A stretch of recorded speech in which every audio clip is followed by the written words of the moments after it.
let you down. No, I know I won't cause a frown. No, I know. Now, gang. What's going on, everybody? This right here is a Infinity Tower playthrough. I'm gonna try to do Infinity Tower. Infinity Tower, you used to be able to fight all the way from level 1 and just go at it and see as far as you could go. But since this new update, you know, you can start off with a free, you know, guess push you up the tower for free to like however according to your character's strength they calculate that you can go for free, and you can pay diamonds to go to another level. But for this, I really rather have done it from floor 1 so that you really could have seen the real capabilities of my hands on strongholds and on PvE, because I know I did a lot of PvP, but I'm pretty good at PvE as well. But Infinity Tower is basically just like a endless, not endless, but Blazblue's version of just fighting until you die. The characters and bosses get stronger and stronger the higher you go up the Infinity Tower. And it gets to the point where the monsters don't even react to your moves anymore. And my moves for Izayoi are all level 12.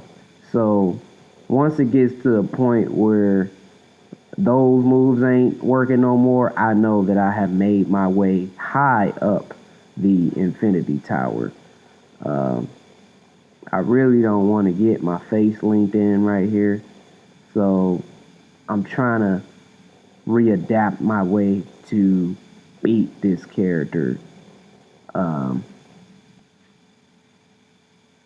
Okay, during special events with Infinity Tower, like Easter and Christmas and all that, sometimes playing Infinity Tower gives you special rewards that you can use to cash in for other type of stuff like weapons, upgrades, you know, materials for your armor and all of that.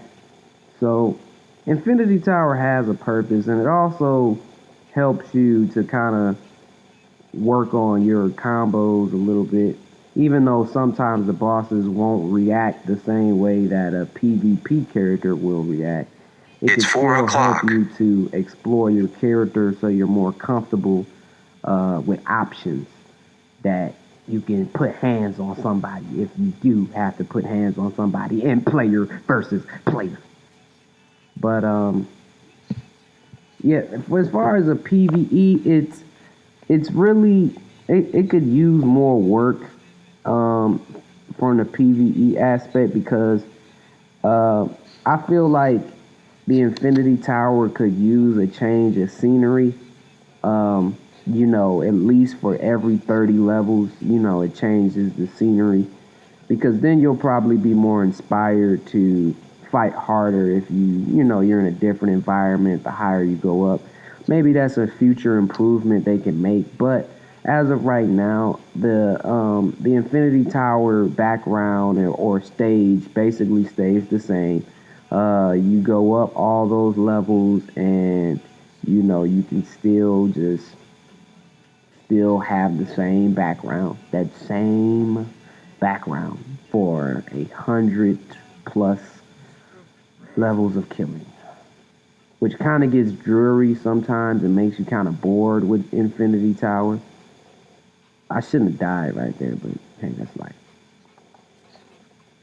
All right, so that's basically Infinity Tower. They got this new thing called the Infinity Bosses. I'll do another video about fighting the Infinity Bosses. They got different levels and different, you know, different characters you can fight for the Infinity Tower. And they're hard, but fighting the bosses is more so like fighting a PvP character with super high armor sometimes. Um, I don't really tend to do those because I don't like dying. But I will make a video for you all doing that. Uh, right now, we're gonna try to do the Infinity Tower with Hakumen.